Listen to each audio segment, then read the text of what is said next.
Hello and welcome to the long-awaited episode 63 of the Bearded Banter Podcast, the gaming podcast where we talk about video games and other cool stuff. Right, boys? Sure. Yep. I agree. Hi, welcome. I'm your host, Shane the Bearded One. With me, I would say, is my regular co-host, Matt Legion Rex, but he doesn't seem to be here at the moment. He's probably asleep. He was up pretty late last night. I was up pretty late too, and look who's up for right Yeah, now. that's really no excuse. Just putting that out there. Yeah, no shit, but you know. Especially if he's the co-host.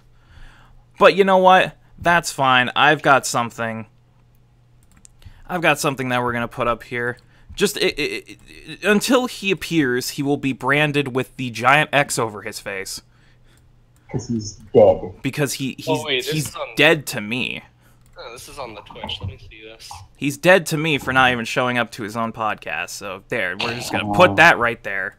Okay, let's see this. And until he shows up, we're going to pretend like he doesn't exist. But hello, I'm your host, Shane the Bearded One. With me, for the moment, I have our reoccurring guest host, Spencer. Say hello, Spencer. Hi, everybody. Fantastic. And also joining us is our other reoccurring guest, my son, my baby boy, Josh. How are you doing today, my son? Yeah, hi. I'm alive. I love how enthusiastic everyone is. Yeah, hi Twitch. I'm alive. I mean... I think? Am I a ghost? Am I spooky boy? You might be a spooky Does boy. anybody remember that show on GSN, Extreme Dodgeball? Maybe? Kind of? It was a 2004 game show where you had, like, people playing dodgeball in, like, this fucking Thunderdome arena. It was kind of dope. I think, you know what, that sounds oddly familiar, Spencer. Yeah, it's one of those weird things. But yeah, anyways, Sounds pretty video lit. games. But anyway, video games. Hi, this is a video game podcast. We're here to talk about video games. We haven't done one of these in a while for several reasons. We actually recorded episode 63 a while ago, but several technical difficulties stopped that episode from actually airing. Because there were several issues with audio, and everything was getting... the X is even bigger now. There were several issues with audio. In the end, mine actually got partially corrupted, so that's the ultimate reason why it didn't come out. On top of everything else. But we're here, finally doing episode 63. And we're going to talk about some goddamn video games. And if everyone's ready, we're going to start. Yes. Mm-hmm. Always ready. I'm playing a video game right now. So if you're familiar with our format, we usually start with some general discussion, just talk about what we've been playing recently, and then afterwards we'll get into some news stories from the past few weeks. Not a whole lot to talk about in terms of news. We have about 8 stories, but they're very light news stories, seeing as how we're still off the cuffs of E3. Not a lot has happened since then. But we'll see how long this goes and how much we actually talk about. But if you guys are ready, we'll start with general discussion.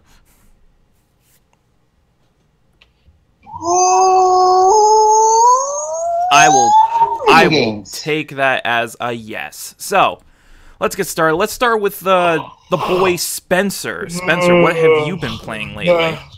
I have been playing 3 games recently. I have been playing the Don't Nod action RPG Vampire. Ah, yes, Vampire. It's really fun, actually. Combat takes a bit to get used to because it's kind of clunky. Yeah. Like, it's a bit jank. However, the story's really good so far. The voice acting's actually pretty decent for an RPG, and the combat, once you get over the initial hurdle, is actually really fun and kind of fluid.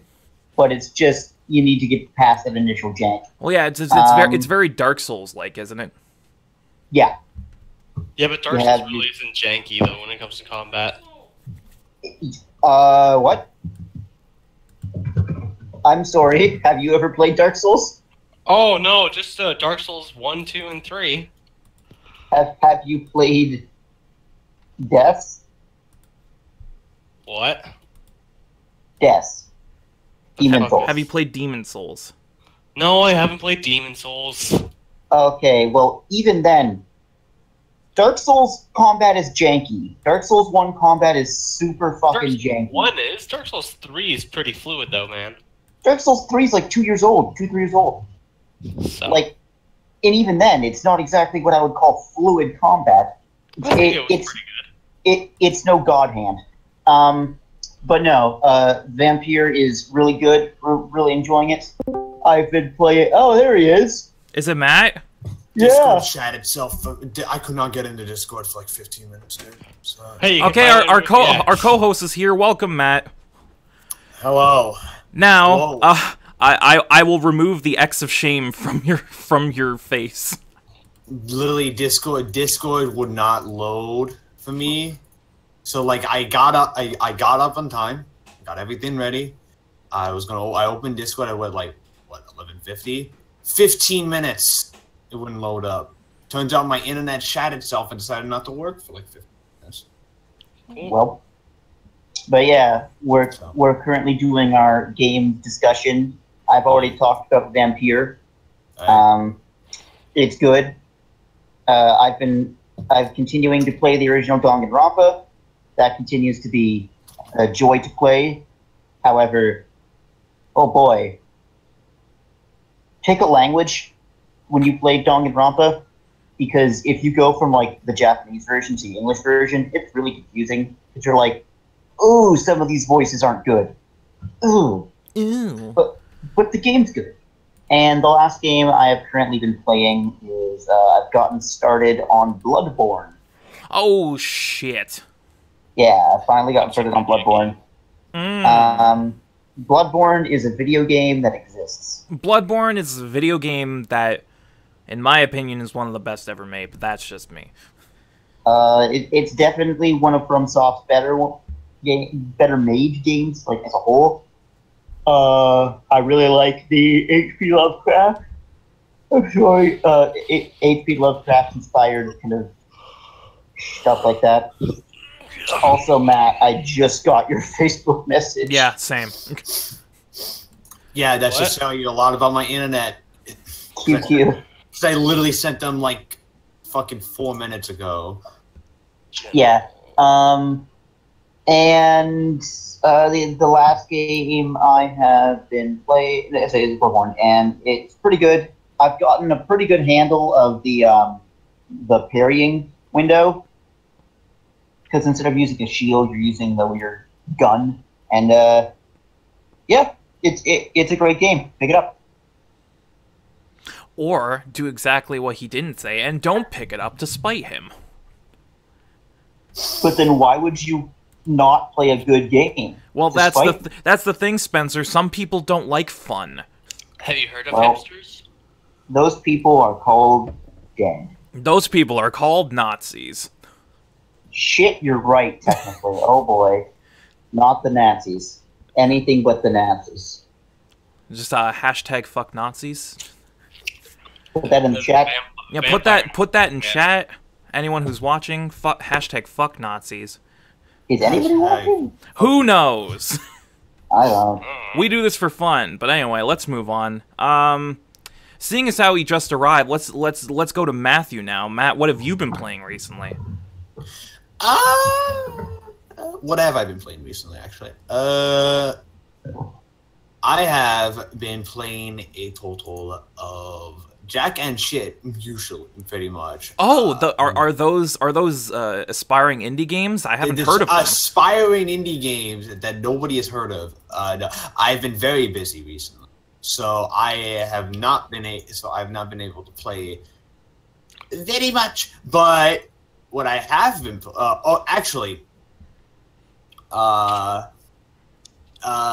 Shane, have you heard of? There is a game that I've been playing recently. That I've been wanting to talk about on the podcast for a little bit. Shane, have you ever heard of it's a little free game on Steam? Have you heard of a game called Barrel Trauma before? I don't believe I have, Matt. All right, so here's what the game is. It's like a it's an online like multiplayer thing. Play with, or you can also play with like yourself, by the way. But I highly recommend you don't. I would recommend playing with yourself because it's always a good time. Yeah, yes. But also, it's like you play as like it's like in a kind of like this like a future, like a it's heavily probably like some kind of post-apocalyptic future.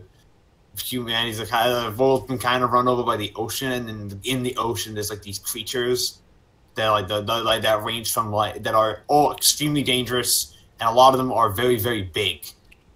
So you can't really so in order to live, you have like to get like supplies from one place to another. You constantly have to use submarines to get from one place to another because of how big the creatures are. You need like fucking protection to get past them. Mm-hmm. So you play on these submarines and you do shit, and basically you have to like fucking do these different missions and shit.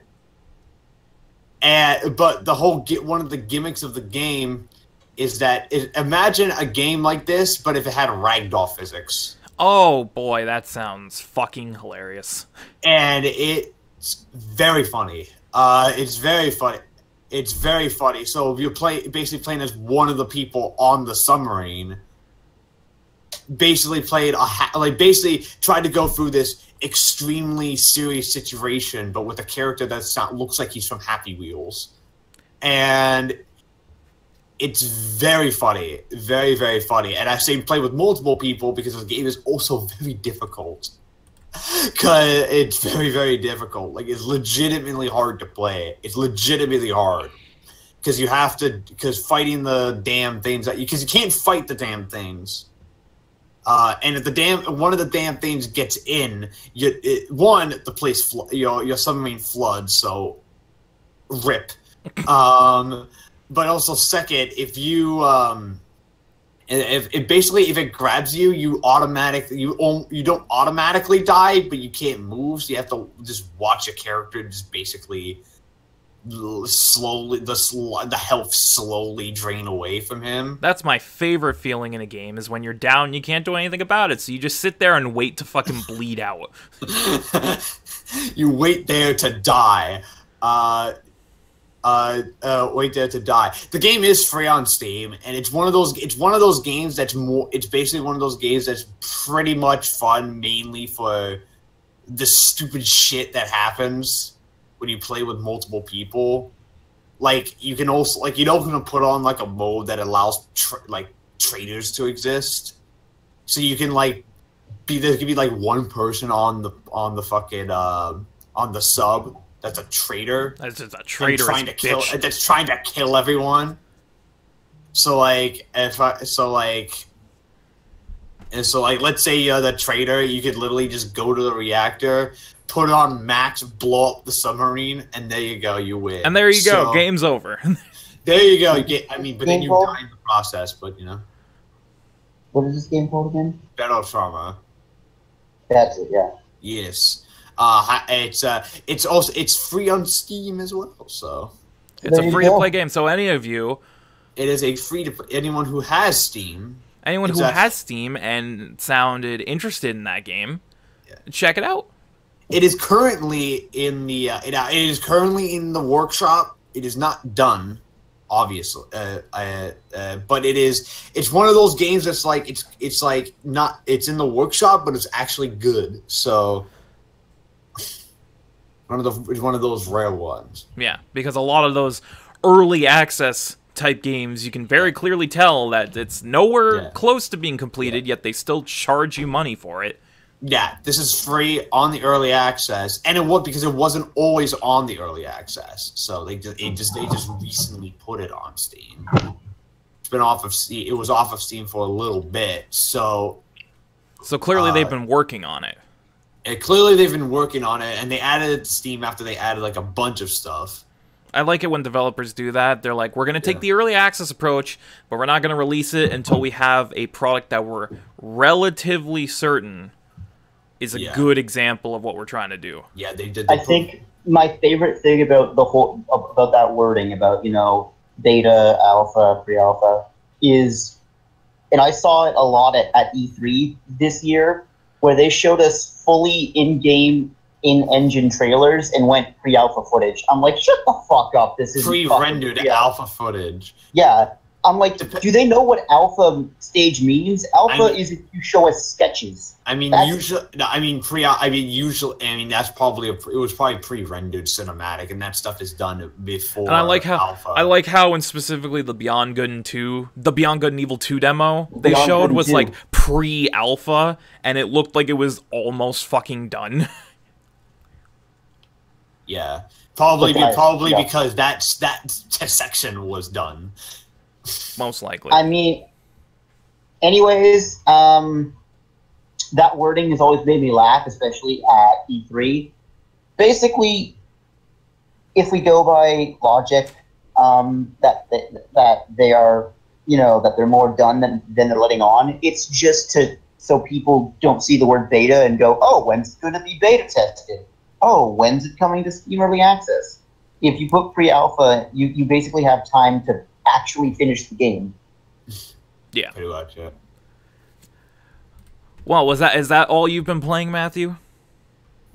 I've been playing a couple other things, but I've mentioned them on the podcast before, so I feel like I don't need to really Right. mention. I feel like I don't need to really talk about them. So Well, then let's move on to Josh, my son. What have you been playing? I believe you're playing. Oh, you changed games, you traitor. Yeah, I changed to a different number 2 game by Valve. You son of a bitch! I feel like I've taught you better than this. Yeah, I've been playing Team Fortress 2, and yeah, it's cool. So enthusiastic. Yeah. Well, clearly that's all he has to say about that. So, Thanks for. thanks for being here, Josh. If you're not going to talk, Yeah, Team Fortress 2 is a first-person shooter by Valve where you play as one of 9 mercenaries on either red team or blue team, and you have to fight for the objective, similar to Overwatch, but more cartoony, and allows you to kill people with an axe with an anime girl on it.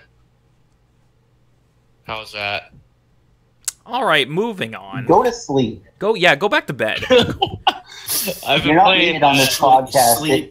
if you're not going to bring even a little bit of enthusiasm. Fine. Give me a sec. Gotta close my door then if I will bring some enthusiasm. Hey guys! I've been playing Team Fortress 2 and Tales of Berseria. Let me tell you about these wonderful games. Why are you doing your homosexual voice? Nah, I've been playing Tales. I wanted to get that 100% on it. So, like, if anyone doesn't know what the Tales of series is, it's a super popular action-oriented JRPG series by Bandai Namco, greatest creator in the world, just saying. Incorrect, but okay. Where Tales of Berseria, you take place as a lead character, Velvet, where, spoiler alert, her brother was murdered and she wants revenge. I mean, don't know about me. If my brother was killed, I'd be like, oh, okay. Well, I don't have a brother, Sorry, so I can't say. Neither do I.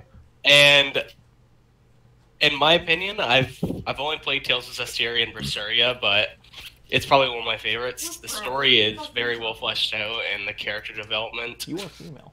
and character stories is extremely detailed. Like, every character just doesn't feel like, oh, hey, I'm just here as a side character, Look at me, play me. Each character has their own backstory, and you get to do every single side quest for them, which is pretty fun. So it's a good game. It's one I've been wanting to playing for a while, just haven't gotten around It really to is. And the nice thing is, with the Steam Summer Sale, I think it's on for like $20. It's cheap because we all know the Steam Summer Sale. Reaps your wallet. It makes you broke and leaves you Yeah. beaten. And Steam Summer Sale, also known as Give Us Your Wallet. Steam Summer Sale, also known as Armed Robbery, the game.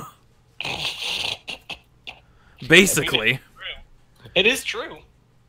I mean, hell, let's look at the sales that Steam made last year. It was 417 million in revenue from the summer sale. And that's because every game on the planet was $5 or under. Well, let's just check. Let's check. While you're doing that, I'm going to talk about the games I've been playing, because much like Matt, I have been playing a hell of a lot. As always, I'm always playing Dragon Ball FighterZ just because it's my go-to game, and I apparently... Really? Okay, what did you find?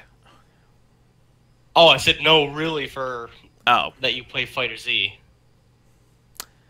Thank you for the sarcasm. I appreciate it. Oh, yeah. Well, Tails was on for 1949, by the way. Got it. But anyway, Yeah. I've been playing fighters because I'm always playing fighters. The DLC came out about a month ago at this point with Vegito and Zamasu, and I haven't gotten to talk about it on the podcast yet, but Vegito's fucking disgusting. That name just makes me laugh every time I hear Vegito. It's a fucking Japanese reference that unless you've been following the Japanese version of the series, the name wouldn't make any sense to you. I just think, yeah, it's hilarious. It's like Vegito. It's like, are you trying to say Vegeta? How do you get the Vegito from the word Goku? Okay, I'll very briefly discuss this. Vegito is derived from Vegeta, and the Japanese pronunciation of Kakarot, Goku's Saiyan name, because in Japanese it's pronounced Kakaroto. So they take the toe off the end of that, and they put Vegeta in front of it, so that's where Vegito came from. That's where you Damn get... Japanese. Like I said, if you're not, like, fully versed in the Japanese version, the name wouldn't make any sense to you. Damn Japanese. But like I said, Vegito and fighters is fucking disgusting because not only is he extremely fast, and not only can he vary up his combo chains better than any other character, but he also has the power to boot because he's like one of the strongest in the game. Just on like pure power perspective. You think he's gonna get hit with that big nerf? He could. I don't know if he's like that good to warrant a nerf in like a future patch, but he's damn good. A lot of people are saying Zamasu is better just because of how technical he is, but I gotta go with my boy Vegito. Vegito's my main now. Sorry, Black, I love you. I love my pink boy, but Vegito's just really good. But, say goodbye to the pink boy. Yeah, we're not saying goodbye to the pink boy just yet, but he's still on my team. But we should say goodbye. Say to the man. And say hello to the new boy, Piccolo's son. Piccolo's son's estranged dad fused with another man. What? Wait, Piccolo's son doesn't have another dad? What are you talking about? Gohan only has one dad. And that's a green alien dude. It's a green alien man. Who's like, oh, my voice is deep. Actually, did you know that because Namekians age at a rapid pace, he's actually younger than Gohan? He just looks older? He just looks older because they mature faster than humans. That makes sense. But anyway, other than that, I've actually been playing another fighting game that came out not too recently. Josh knows what I'm talking about. BlazBlue? You played recently, or you've played like a while ago? On and off, like a couple times. It's something I played in like the last 2 weeks. Okay, thank you, son. It's BlazBlue Cross Tag Battle. It's a or as they pronounce it on the title screen, BlazBlue Cross Tag Battle. Or if you get Ruby, Blake, Weiss, or Yang, it's BlazBlue Cross Tag Battle. Because they're not fucking Japanese. Yeah, they're English. Yeah. But yeah, it's good. Cross Tag Battle is the first BlazBlue game I've ever played. I haven't played any of them before. I've played... the main stage is very different from that. I know, because... Oh, yeah. Because Cross Tag Battle takes a lot of influence from Fighters, because it's very simplified. If I would compare it to anything, it would be Fighters, because it's basically that same style of fighting, just a little slower and more technical. So yeah, BlazBlue is a lot more complicated than that. Yeah, so I know. I know that is famous for having like 17 systems and bars, and basically just cluttering up the screen with a bunch of random shit. Yeah, However, I really Blaze enjoy Blue. Blaze Blue. It's Or as one of my I like to favorites. call it, cross tag battle, as I like to call it, makes me want to throw my controller across the room. Battle. Josh gets very angry Yeah, when he loses. yeah. Sure. Very angry. But yeah, I played that. I started the story mode, went online for a little bit. It's basically a slower fighters with a few more technical aspects to it. So if you like fighters, get this shit because it's in the same vein. Again, the older games in the who's making so much fucking noise right now? Which one of you is it? I think it's Spencer. No. Stop making noise. Okay. Listen, if you go online, just expect to get destroyed by every single person. I was doing pretty well online actually. I won. I was getting fucked. I was doing okay. I won I played 10 matches and I won 7 of them. So Yeah, piss off. yeah, I was doing pretty good, but you know me anyway. Yeah, that's right. So yeah, that's pretty good. Again, compared to the older ones, this one's much more simplified. But if you're a newcomer or you like fighters and you like the way that handles, I would recommend Cross Tag Battle because it's got a great cast, even though half of it's DLC, but we're not going to get into that. That's kind of a piss off, but you know, whatever. Oh my god, yeah. But yeah, it's a good game, and that's pretty much all I've been playing recently. So I And the problem figured... is, Yes, go on. they're DLC, but they're already in the fucking game. Yeah. They're already in the game, because if you played through all the story modes, you'd run into each one. And it's like, are you fucking kidding me? And I'm sorry, is this fucking Capcom? Are we EA?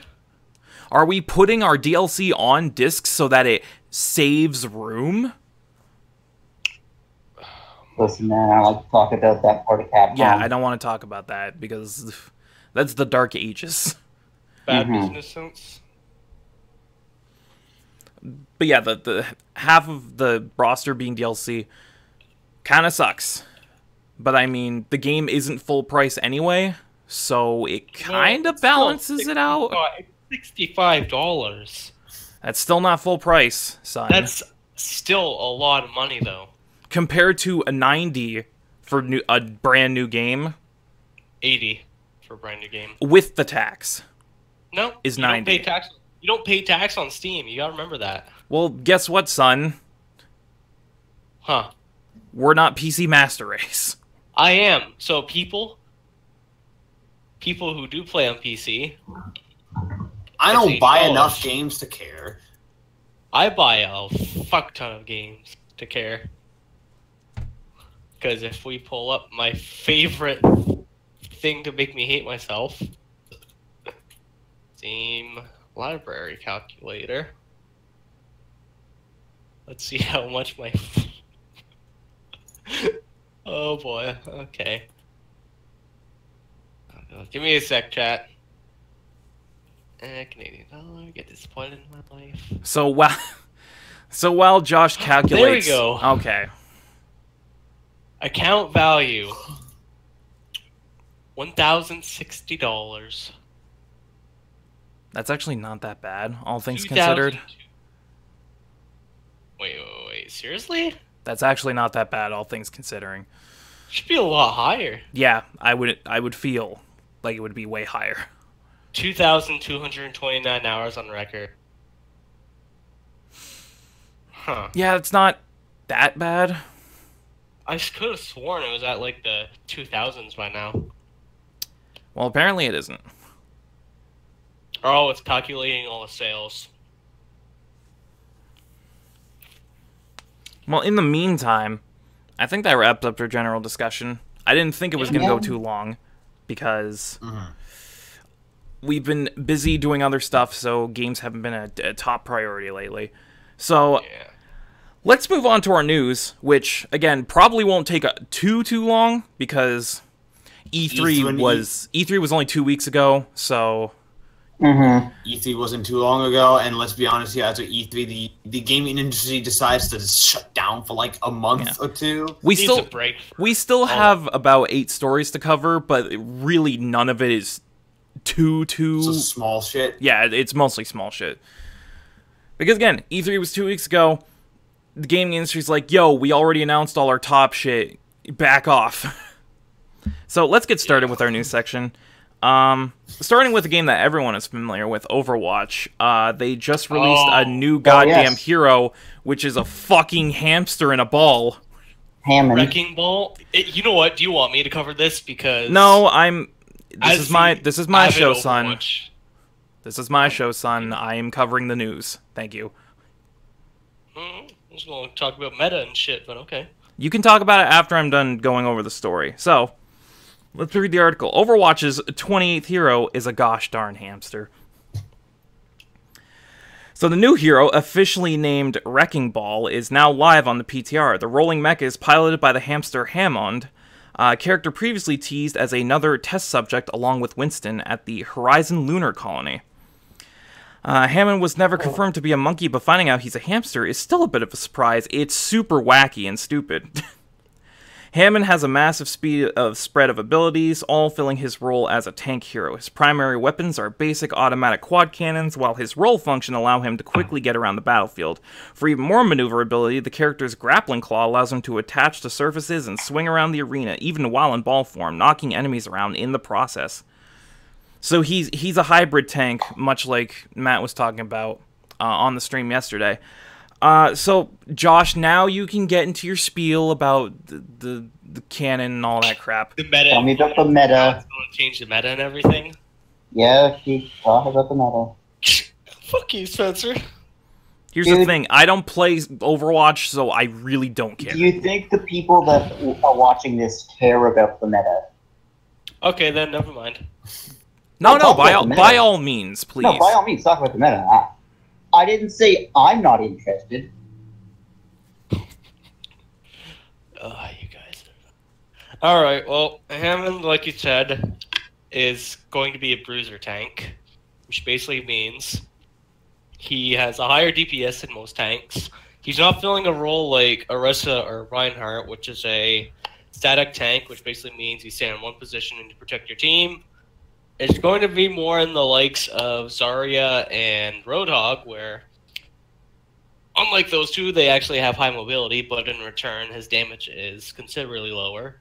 His movement is actually extremely ridiculous. He has a grappling hook, and he can basically roll himself around like a wrecking ball. So if you grapple onto something, you can build up speed and slam into them with your, wrecking ball, hence the name. He's got a slam where he can slam into the ground and cause people to jump up. He has a disgusting shield, which can give him up to 600 extra health. So he can be a 1200 health tank for, I think it's an 8-second duration.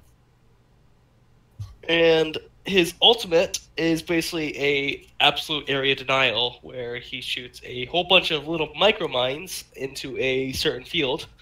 And if you walk into them, boom, boom, they go boom, boom, and blow your ass up. I don't know how much damage each mine deals, but this is definitely going to be a big one. He's going to definitely fuck up a lot of people who don't have high mobility, and he's going to make holding points extremely cancerous, because 2 CP already is broken as it is, and if you give it another reason why you can just hold your point forever, it's just... Can we talk about the fact that he's an adorable hamster, man? Can we talk about G-Force? What? Oh yeah, this is the return of G-Force, so basically. G-Force is coming back. It's the return of G-Force. Who the fuck wants... Keep talking, but I need to see who the fuck is in G-Force. He actually Nicolas doesn't Cage. talk, though. The hamster actually doesn't technically talk. Also, it's also in G-Force, it's not a hamster, it's a guinea pig. I do find it funny though that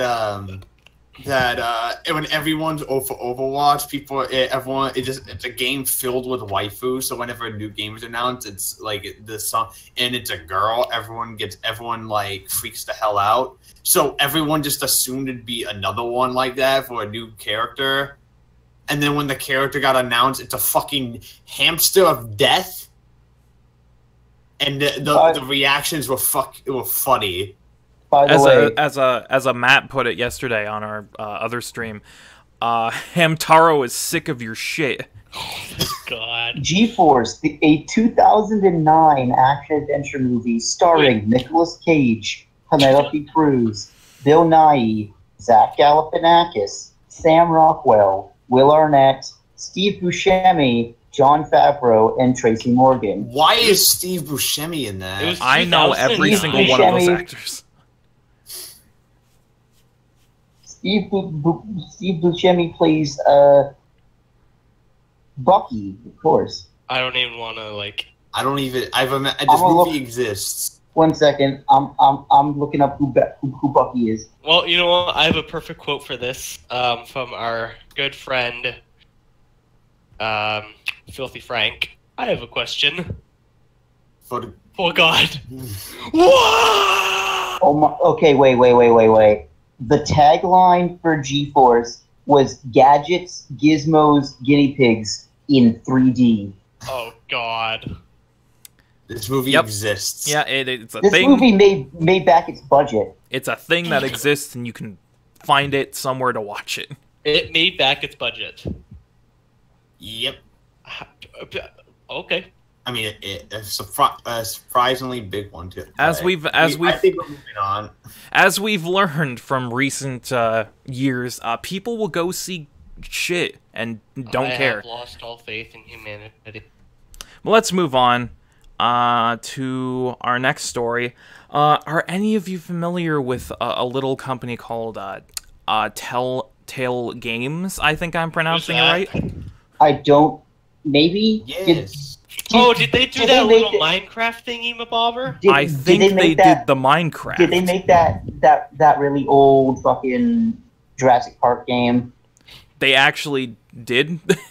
Yeah, they did. Yeah, they actually did. I know. The one that no one talks about because it came out before The Walking Dead. Exactly. It came out a while before that. But anyway, listen up, mouth breathers. Telltale is making a Stranger Things game. Oh no.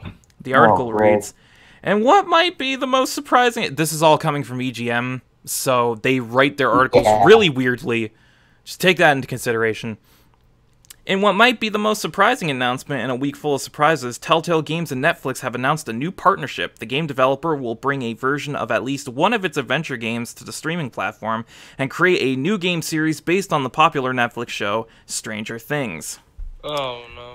The news was first reported by TechRadar, albeit with some inaccuracies that were later corrected by a statement from Netflix. Despite some initial confusion, it appears that the Stranger Things game will be a standard Telltale series coming to consoles, PC, and likely mobile with full 3D gameplay. More details are coming later this year. So, Stranger Things is the absolute perfect game for PC, I'm disappointed in you. It is a perfect show. It is the perfect show for Telltale to do. Can I be honest? Perfect. Yeah. Aside from maybe two of their games, I can't stand Telltale. Oh my God, I'm with you. I hate Telltale. Yeah, Stranger Things is probably up. I don't hate them, and Stranger Things seems like it would be a good idea. I just do not like their games. Telltale has definitely lost its luster as of late. Pretty much. I like Wolf Among Us. That was really, really good. And still waiting on season 2. Yeah, we're still waiting. Coming. I think that's coming this year. I think at the end of this year. I think that's this year. That's this year. I'm pretty sure. And I really enjoy. You know it is. It's this year. So. I like the pre-sequel, Borderlands pre-sequel. That was not Telltale, Spencer. That was. Yes, it was. No, it was not. Tales from the Borderlands. Tales from the Borderlands is the one you're thinking of. Pre-sequel. The pre-sequel was an actual Borderlands game. Yeah, sorry. Tales from the Borderlands. I always get those mixed up because in my head, yes, but in my head they're basically the same thing, which is they're supposed to be like another story / people. But I just find all their games are the same. Well, I mean, you know, they make very similar games. That's kind of yes, the thing. but I mean, listen. But I mean, to the point where it's like, if you squint your eyes, they look the same. The only Telltale game I like is Poker Night at the Inventory. I haven't played Poker Night, so. Well, because that's a fucking really old game where all you do is play poker. Yeah, but it's charming. But Walking Dead will be forever my favorite of them. Probably. I think my first one hit it out of the park running. Yeah, I think my favorite out of all of them is probably Wolf Among Us, just because it's so unique compared to the rest. It just really stands out, and also it was just a really good game and really well told story. Yeah. So give us season 2 already. I have a soft spot for the Game of Thrones one, probably because it's the first game to actually capture the tone of Game of Thrones correctly. Because they've tried before, none of them worked, and this was the first one to actually have a decent Game of Thrones, have not only capture the tone of Game of Thrones properly, but actually have a decent story with it, which is what really needs to work for Game of Thrones. Stranger Things is a good game for this because one of the whole things about Stranger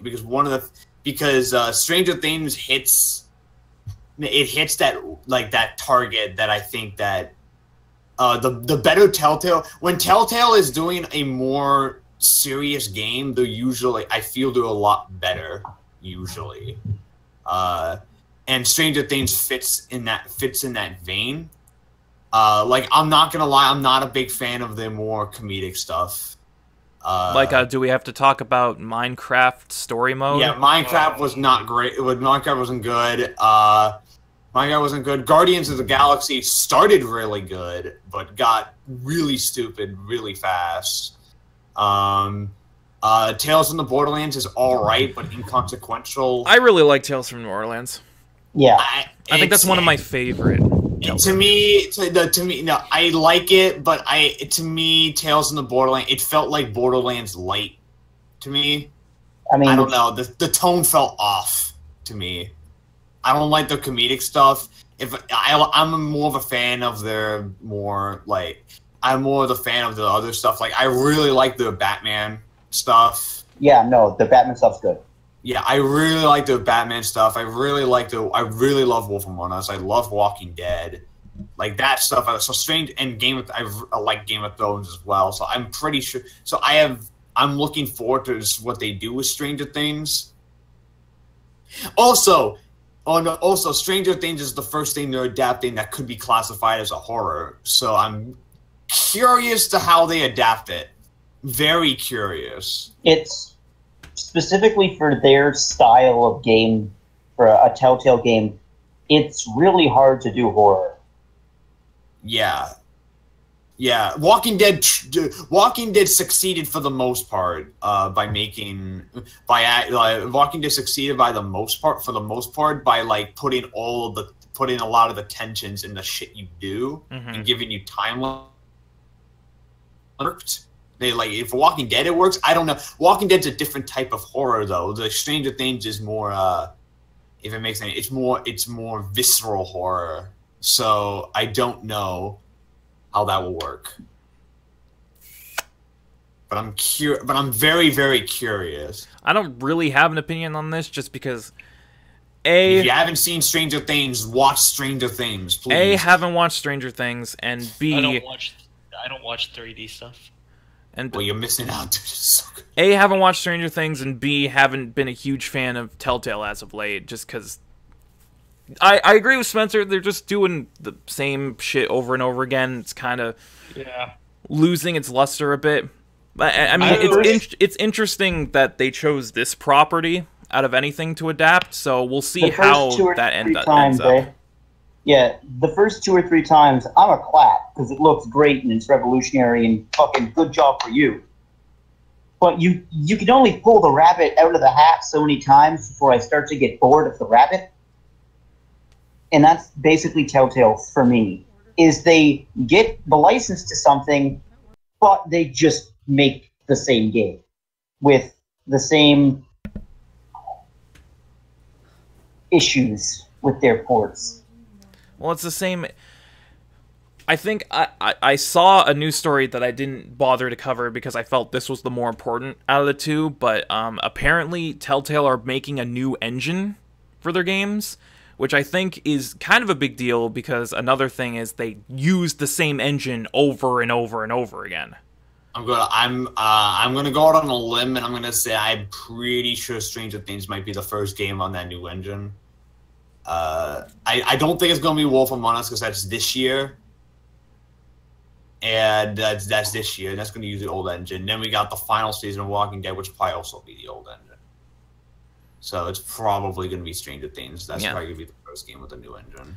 So it's interesting that they're choosing Stranger Things out of anything to adapt, but we'll see how that eventually ends up. Let's move on. Let's talk about some Nintendo stuff, because everyone loves Nintendo, right? Are we going to talk about hashtag Snakegate? No, we are not. Aw, Spencer, thank you. that made me laugh a lot. We're going to talk about actual news. We're going to start with the smaller of the two stories and then move on to the bigger one. Do you guys remember Super Mario Party being announced at E3? Yes, Super Mario Party something. That's What? literally So- just the name, Super Mario Party, Oh, Spencer. Super Mario Party? Okay, yeah. Well, apparently, Super Mario Party will have online modes. Oh. So let's read the article. Nintendo revealed that Super Mario Party is heading to the Nintendo Switch at this year's E3, and now we're slowly getting more details about the game, including the fact that it can be played online. As Nintendo Treehouse revealed during their live show, Super Mario Party will have its own unique online play mode, Online Mariothon. Cute. This online mode will feature 5 different random minigames at a time, and players can challenge each other or friends or random people online throughout the world. This is the first time a Mario Party game can be played online in this way. So it's a very, from the way they describe it, a very shallow online mode because it's just mini games, but it is still an online mode, and it's still a step in the right direction for the Mario Party series. What do you guys feel about this? I don't know. Again, enthusiasm with Josh. I know. I'm pretty sure that adding.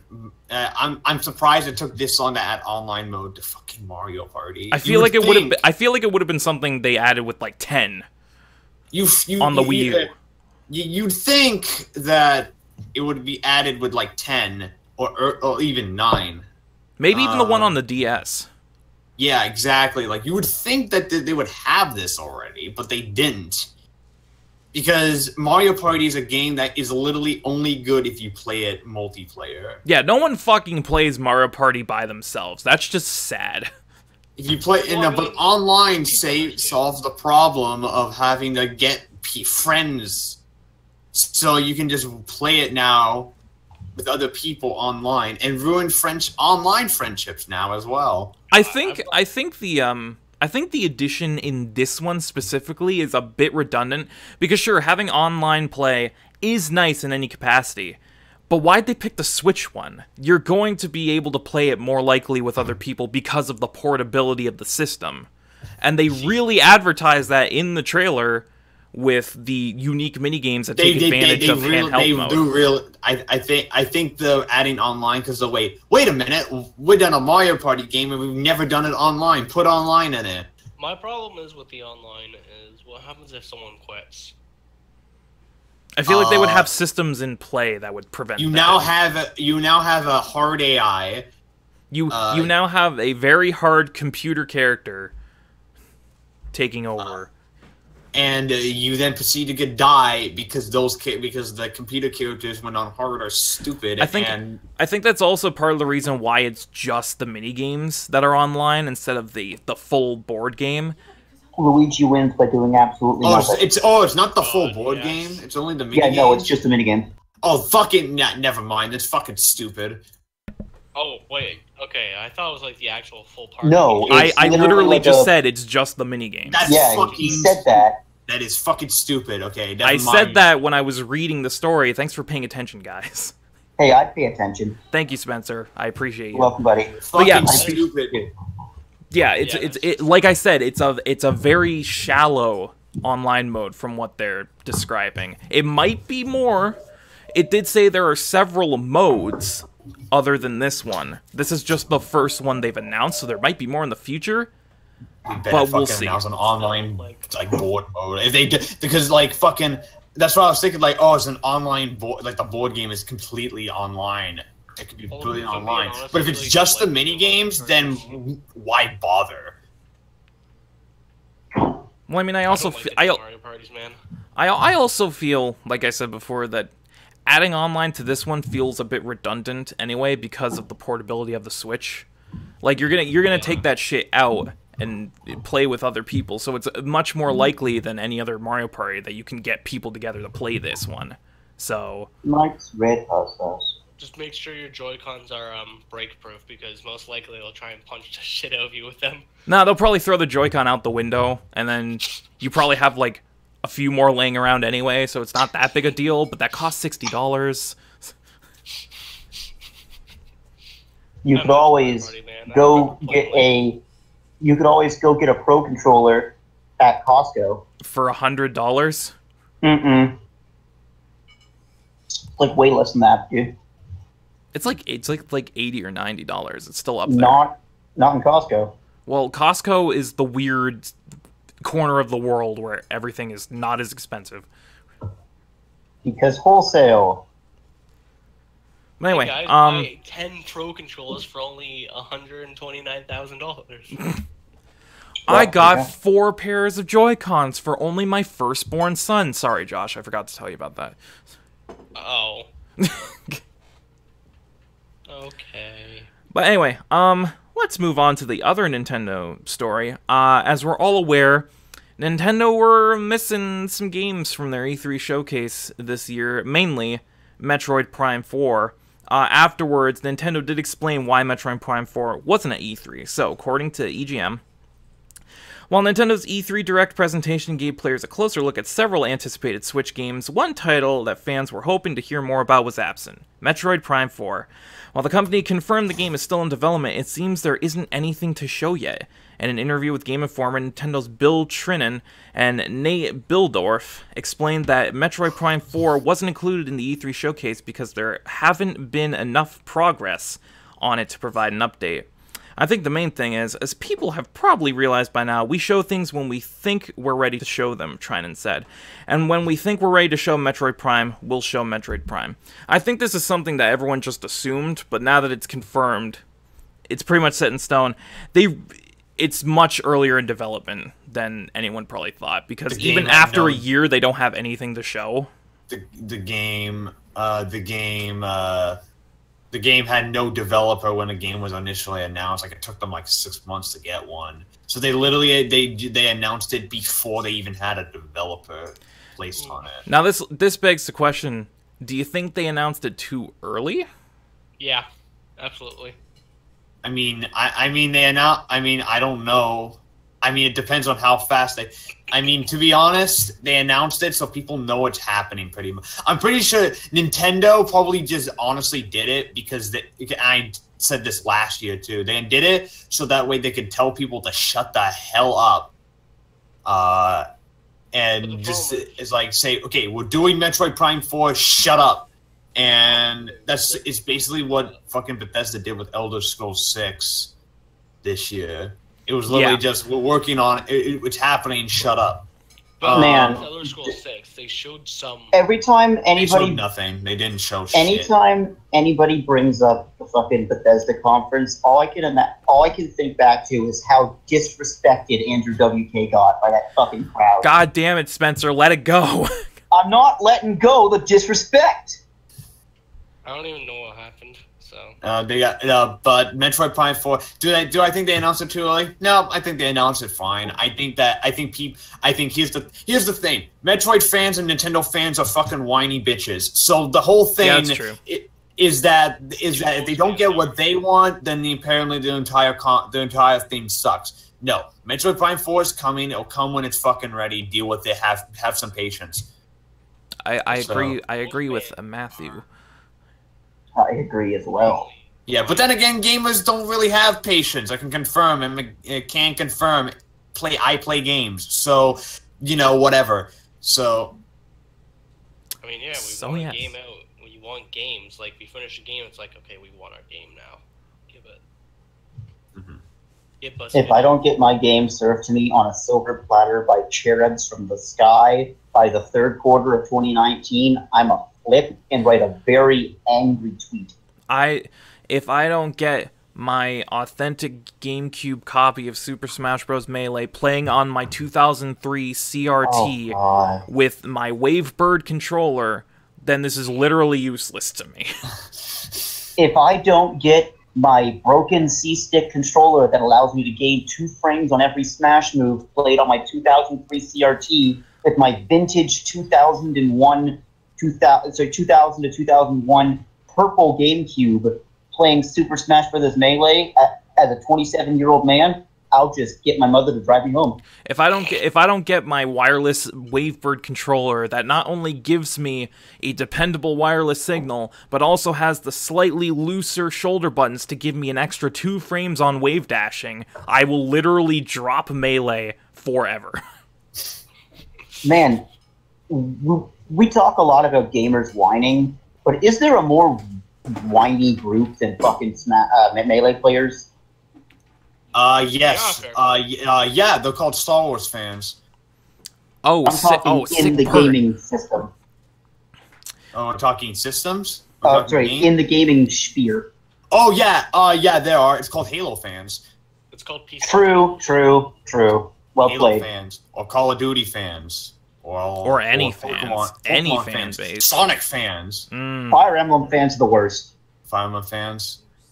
Fire Emblem fans are the worst, in my opinion. The answer is that most gamers suck. So let's move on. Yeah, let's move on, suck. because clearly we're wasting our lives away being gamers. We're needy little bitches. But anyway, let's move on. Speaking of Nintendo news, our next story involves Nintendo directly, but involves a third-party game. I talked about it a little earlier in the podcast. My favorite game of all time, Dragon Ball FighterZ, officially got announced for the Nintendo Switch during E3, and a release date was just recently revealed. So let's read the article. Bandai Namco has announced that Dragon Ball FighterZ will arrive on the Nintendo Switch on September 28th, 2018. The publisher also revealed that pre-ordering the game will grant players immediate access to Blue Goku and Vegeta, along with the Japanese version of the classic Super Nintendo game, Dragon Ball Z Super Butoden. Finally, all additional DLC characters that are already available on other platforms will be available to purchase on Nintendo Switch from day one. So this isn't anything super exciting because we knew this was coming. It's nice to know a date, the end of September. The thing that really caught my eye was the pre-order bonus, getting a digital copy of Super Butoden for the Switch. Like... What? I don't even know what that game is. It's one of the first Dragon Ball Z fighting games to ever be released. It's considered a classic. Released in 1993 for the Super Nintendo. Oh, I can't wait for it to be jank. Yeah. I think... I'm torn, because I think that's a cool incentive to pre-order, but at the same time... Oh, it's why? this game. Okay, yeah. I know what this game Spencer is. knows what I'm talking about. Yep. Like, it's a cool bonus, but at the same time, why? Why? I don't know, it just makes gamers happy. It's like, hey, Dragon it's a Ball classic Z. game. Sorry. Dragon Ball Z Super Butoden, which literally means Dragon Ball Z Super Fighting Story. It was not released in North America. Nope, Japanese exclusive Super Famicom. Nope. It was released in Japan, France, and Spain only. Yeah, it's... In 1993. 1993. It's considered a classic among the fighting game community, apparently. So...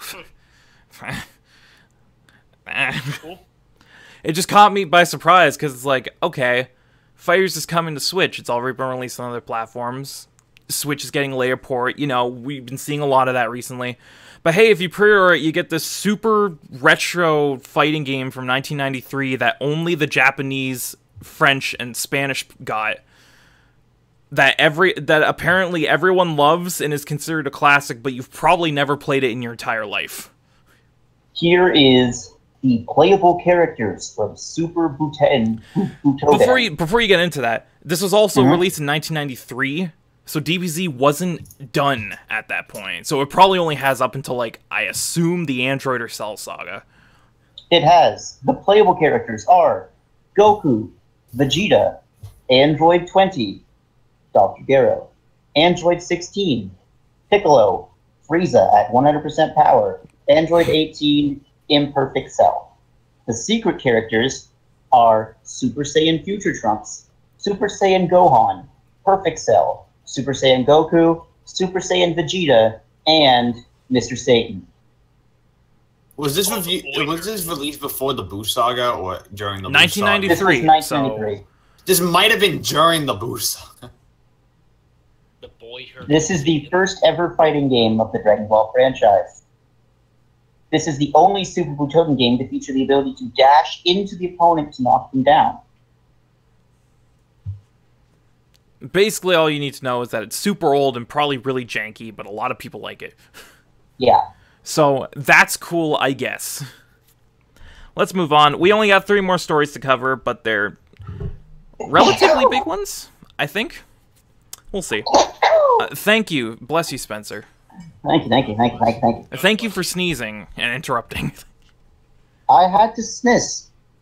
I don't know why my first instinct was to thank you for sneezing. You're welcome, I guess. But anyway, let's move on to our next story.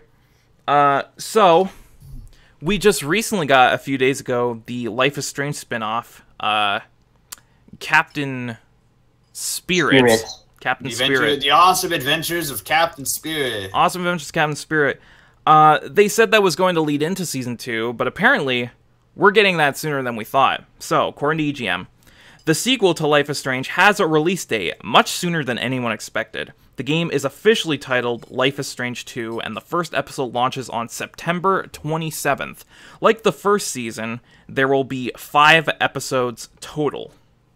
Life is Strange 2 is separate from the recently announced Awesome Adventures of Captain Spirit, which takes place in the Life is Strange universe. Captain Spirit will tie into the overarching story of Life is Strange 2, and choices that players make in Captain Spirit will carry over into the sequel if players keep their data on the same system. While Life is Strange 2 is a sequel, Captain Spirit can be played without any knowledge of the other game. We don't know much about the new game, but it will continue from the end of the first season, and will launch on September 27th for all consoles. No Switch version announced yet. And it will also be a new location and new cast. So no. Okay. It'll be a brand new cast. It's in the same universe. Same universe. They did not deny the possibility of any characters from the first game showing up. So Did they state that there is a canon ending to the first game? They did not. No. Okay. But they did say that think of it less as a season 2 and more of a sequel. It's not a season 2. So Awesome Adventures of Captain Spirit is really sad, and everyone should play it. It's free. It's free. It's like 2 hours, and it's really sad. So I just grabbed the story because A, it's big for a lot of people, and B, it's relevant because of the Captain Spirit thing. Yeah. I haven't played Life is Strange, so I have no connection to this. You should play Life is Strange. I should. I mean, I do own it. I don't have a You do own it. So what you should do, Shane, is you should play it. If you own it. You should put it in the game, put it in the console, or find it on your game system, click it, and play it, and then cry. Yeah. Okay. Because I know you always follow up with "and cry." Yeah. And Captain Spirit, the main character, the kid, is going to be in Life is Strange 2. I don't know if he's the main character. I don't think he is. I would assume not. I think he is. I would assume not, because he will be in it though, and his the stuff you do in this game will actually stuff will happen in Life is Strange 2, because of it. Well, yeah, we knew that Captain Spear was directly connected to season 2, so. Yeah. But anyway, any thoughts on that? I mean, I'm excited. I really, really like Life is Strange, and more Life is Strange is always a good thing. So, E. That's all I got. Not much to talk about that until it actually comes out. Let's move on. Is anyone here, and I think Matt will answer, is anyone here pumped for Cyberpunk 2077? Yes. I am very excited for CG Project D Reg DPT Project. What the fuck did you just say? I had a stroke. Did you have a stroke again? I did, yes. I'm sorry. Spencer, you need to get that checked out. I'm worried Wait, about I'm sorry. Kate, wait, guys. Quiet on the set. Yeah, I'm actually really looking forward to CD Projekt Red's new game, Cyberpunk 2077. Oh, good. Well, there was a behind closed doors demo at E3 this year, and this isn't so much a news story as it is just general progress report on the game. It is still very early in development. Let's read the article. Cyberpunk 2077 E3 2018 demo that the public has yet to see is a very early build of the game, which may be surprising given the raving reviews it's received. CD Projekt President Adam Kiniski, sure, I'll pronounce it that way, Polish last name, sure. recently discussed the demo with Polish outlet Benkier, revealing that the E3 demo was only a pre-alpha build of the game. Therefore, we showed the game behind closed doors as not the final quality yet. This is the most polished part of the game we have now, prepared in some sense to show it to people outside of the company. So I think we all knew this, that it's still very early in development, seeing as how we haven't, until this year, we haven't heard very much from it in a while. So, Matt, seeing as how I feel you're the most anticipated out of this group for this game, why don't you talk about this? The game was in development for a while. The reason why it's taken so long is not because they're not working on it. It's because the game had to be completely ported. It has to be completely rebuilt from the ground up onto the next gen of consoles. This was originally going to be a PS3, like Xbox 360, and a title. This was basically going to be for last gen. Then they moved it to this gen, and they had to rebuild it from the ground up, so it could fit with new generation of consoles. And they also wanted to finish The Witcher. So this game is finally in development, essentially, and it looks absolutely fantastic. They can take all the time they need. I don't care how long they take, because honestly, they will probably be really good regardless, so I can wait. Well, I mean, it's CD Projekt Red, and especially lately, they've shown nothing but the utmost quality in their games. So, agreed. You know what? What? You know what, Bones? Why don't you give us your opinion on Witcher 3? It's my favorite game ever. No, it's not. Fucking don't lie to me. It pretty much is. I thought that She's Shovel lying. Guy was my favorite game. I thought the Shovel Man was your favorite game. Shut up about the fucking Shovel Man. You know what? Fuck you guys. Never gonna let her live that down. Shovel Man is her Shovel favorite. Man. Shovel Man's my favorite game. My favorite game is my favorite game with a shovel-like main character is Shovel Knight, because that's literally the only game. Oh, yeah, Team Fortress 2. Yeah, you can play as a soldier and smack. He can smack people with a shovel. But does he bounce on people with it like a pogo stick? No, Actually, he does he not. does. No, he does Is his not. life like a hurricane here in Shovelberg? Yes. Race cars, lasers, aeroplanes. It's shovel blur. blur. Fucking okay. Shovel tails. Woo! Okay, let's fucking let's move move. on. God damn it. Let's move on. Final thoughts on Cyberpunk. I know that wasn't really much of a news story, just a general progress report, but what do you guys think of Cyberpunk? I'm really excited because E3 told me that it was going to be a good. And as we know, we believe everything we see at E3. Everything. Every single thing. None of it is a vertical slice. You can't prove it. None of it is fabricated. Mm-mm. Oh yeah, Hideo Kojima likes Cyberpunk. Yes, but Hideo Kojima likes anything. Yeah, that's true. Hideo Kojima can barely speak English, but we still like him. We still love Kojima, even though he speak at the English. Hello, I am back.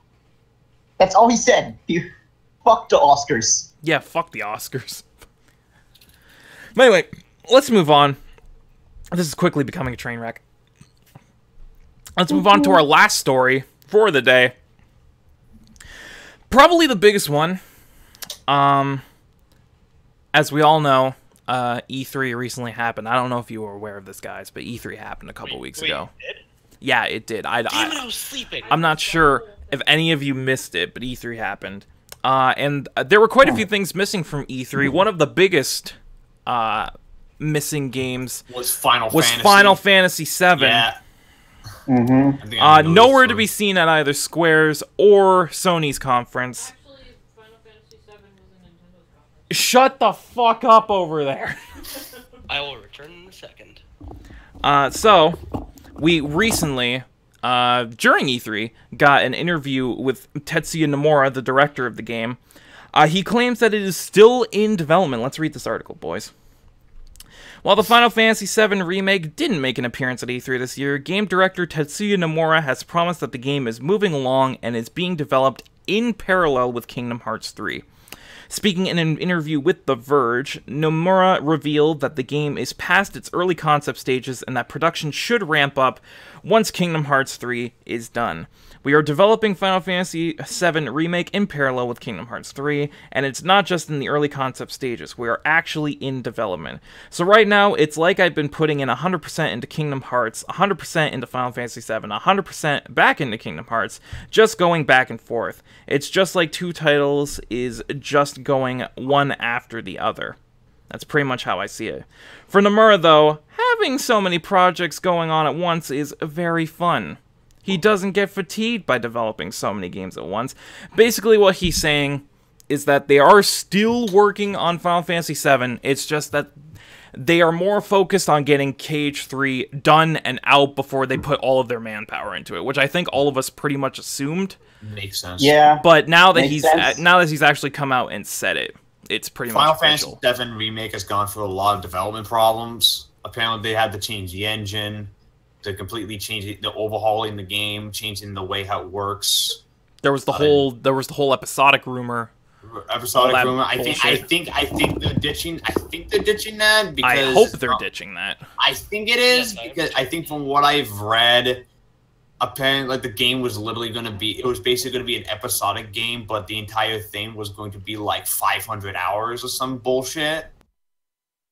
It was basically going to be like imagine an episodic game, but every game was the size of like a normal Final Fantasy game. So the entire thing is this humongous monstrosity. Yeah, that just didn't make any logical sense. Like to me, I think the mindset was we're going to combine FF7, Crisis Core, Advent Children. We're going to combine everything Final Fantasy VII related into one game. What? Yeah. And I was like, okay, odd, but you know that would be ambitious. So ambitious I'm to down. say the least. I'm down if they can pull it off. I'm down. Which realistically they probably couldn't. Yeah, which is why they're completely overhauling it. I don't think this is going to be episodic. I really doubt it. I really doubt it at this point, and I hope that if anything, the only thing, if it is, it's probably going to be not even episodic. It's probably going to be like we're going to release one game and a couple, and if it does well, sequels. That's probably what it's going to be. I've been fine. against since day one just because Final Fantasy VII is a full game as it is.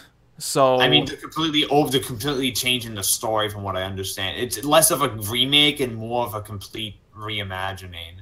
I just never liked the whole episodic thing. Remember, in Japan, remake means something different. Japan's stupid. That's what. Yeah, Japan's idea of remake is not it's not like completely remake something. It is basically we're remaking it, meaning that it's brand new. Where it's like we're taking something old and we're completely like overhauling it. So Final Fantasy VII remake is going to be less of a complete 100% remake and more of a reimagining in the vein of like how a Neon Genesis Evangelion exists, and then you have the rebuild of Evangelion, which is ostensibly a remake, but it goes off into its own direction with a completely different story. So it's probably going to start off the same and then go completely different. Honestly, if they do that, yeah, just do that, please. FF7 is fine. FF7's first story is fine. Don't you just do something different. Yeah. So I've never had any I honestly would rather something different, just a new take on the same story. Honestly, like that sounds interesting to me. So that sounds just more interesting to me, actually. So I'm for it. Yeah. I mean, the fact that they're obviously focused on getting Cage 3 done makes the most logical sense, because obviously that was the one that they were working on well before they announced the FF7 and it's almost out. It's almost out. So it's only a few months away. So once January comes along, I'm pretty sure FF7. I'm pretty convinced that I think FF7 will probably at E3 next year. Yeah, most likely. Once Cage 3 is done and out there, Nomura's going to put all of his manpower into FF7. And then we'll finally get news onto what the fuck is going on with it. We're probably finally going to get, actual information. Actual, up-to-date gameplay, because, honestly, all the information we got is either outdated or just rumors. Yeah, because we haven't heard anything in 3 years, really. Because there was all we know that's 100% official is that teaser. Everything else is, either outdated, untrue, or rumors. Or all three. Or just outright false. Yeah. So, it's one of those... So, it's no one actually knows what the fuck this is. So, it's... It's a game? Question mark? Is it a game? Is it a movie? Is it a direct-to-Netflix short series? The one thing that I do know for sure is that it's going to be more like FF15 in terms of combat. So, which is fine. FF15 combat's dope. From the original teaser trailer that had that small little bit of gameplay, it looks like a mix between FF15 and Kingdom Hearts combat. Yeah. Which so I'm all for, because I'm into that kind of shit.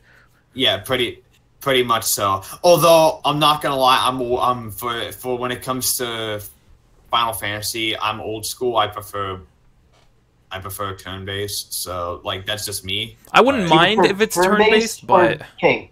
Do you based or do you prefer ATB? It doesn't matter turn-based.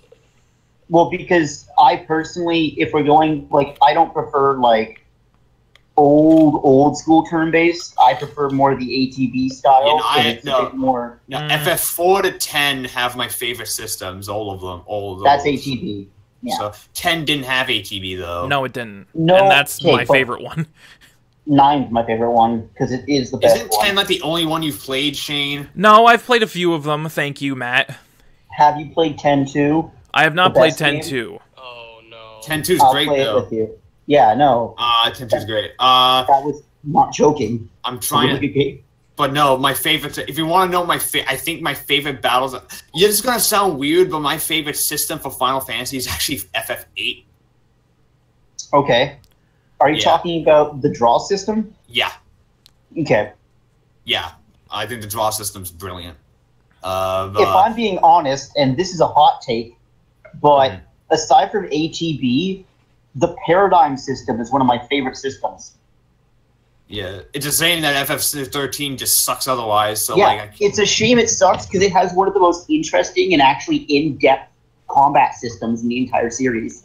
Implying that But the combat systems with Final Fantasy have never been problems with bad Final Fantasy games. Exactly. So fucking if we're talking like Final Fantasy usually has pretty good new systems in place. I don't know. I'm interested to see how they turn the fucking system from FF7 to real time, because that's gonna be interesting. Well, like I said from that, my God, furiously typing Spencer over here. Maybe the more like I want to know how fucking limit breaks are gonna work in real time. That's what I'm curious about. Will it be like a flashy, like a drive form in Kingdom Hearts, or just like a general finishing move? I could see them doing something like the Mystic Arts and because limit breaks in real time were basically like charged up shit. So so maybe are they just gonna be strong attack? If they are, that's lame as fuck. Like strong attacks. If it's just Dark Souls but with a Final Fantasy coat of paint, I would still play it and love it. Yeah, I'd still play it. I am the what's wrong with the gaming industry. We have all determined that Matthew is what is inherently wrong with the gaming industry. Slightly, like, genuinely kind of upset, but I would also get over that upset very quickly and then play the game. Yeah, because it's still Final Fantasy. Because the more I think about it, the Dark Souls system would actually do really good with Final Fantasy. Like, I've done imagining that actually sounds fucking dope. Please make this. ASMR. Yeah, but well, like I said, with with that initial teaser, which is horribly outdated at this point, the combat system looked like a mix between 15 and Kingdom Hearts. So if they plan on keeping that sort of style, more power to them. But if they're completely reworking it, which they most likely are, who fucking knows?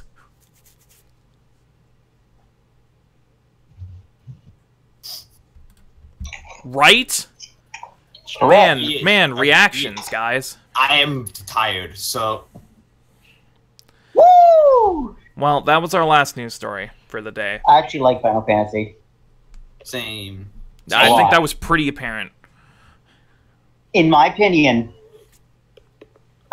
not counting any of the spin-offs / sequels, there has not been a bad numbered Final Fantasy game.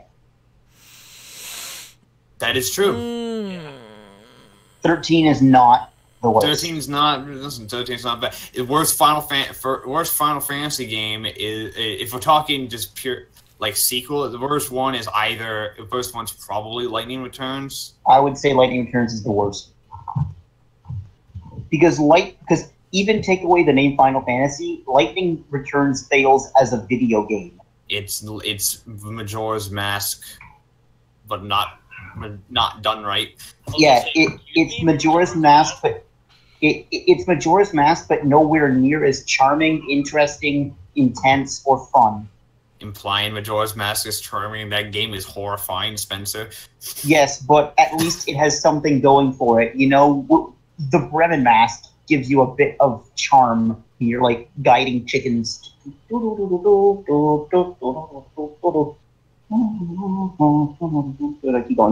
Yeah. Hello, Shane. Hello. I'm still here. I'm the host, goddammit. Okay, just making sure. Because you were very quiet and I got work. I think Shane was just entranced by my singing. Definitely not. Okay. No, but with that said, that was our last news story.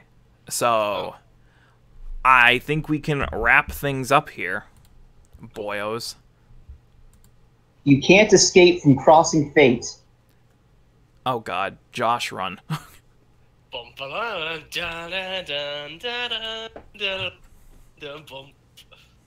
I think at this point that is like PTSD for Josh.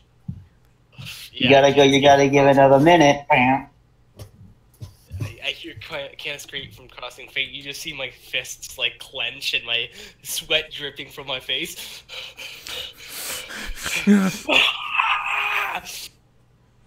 And then he punches a hole through your sternum. And I'm like, there we go. There we go. Yeah. All good. I don't know. Does anybody have any more video games? I think that's pretty much it. No, I think we're pretty much ready to wrap up. So, let's do that. So with that said, thank you very much for watching this installment of Bearded Banter live on Twitch, or if you didn't catch it live on the channel afterwards. I am your host Shane, the Bearded One. With me, fashionably late, was my co-host Matt Legion Rex. Say bye, Matt. I apologize. Hi, I apologize for my Discord being stupid. Not loading for like 15 minutes. I mean, Discord can be fucking like idiotic straight up sometimes. Like, you don't understand. I was ready to like take a picture and send it to both of you. Just saying I'm about to. Like, if it had taken it, honestly, I'm not gonna lie. If it had taken like 5 minutes longer, I would have literally just not showed up because I was tired. I'm tired and I did not have the patience to deal with that. So, yeah, I don't think anyone would. Yeah. So. But thanks for showing up anyway. Once you got that resolved. It's always a pleasure. And joining us is our reoccurring guest host, Spencer. Spencer. Before you go, give us your general opinion on every video game ever made. Go. Got you. Okay, so starting with 1986 is... Oh, wait a second. That I'm getting something... 1986 is Pawn. Yes, Pawn was 1986. Wait, was that... I'm getting something for HQ. Oh, no, not HQ. We're getting a fax in. HQ to fuck off. Okay, shit. Shit, he dropped the whole fax machine. Video games are canceled. Wait, video games are what? What? Wait, hold on, Spence. I got a copy of that right here. Let me see. Is that right? Well, hold up, where's my copy? Well, shit. Video games are canceled, boys. Well, it's been a good run while it lasted. Yeah.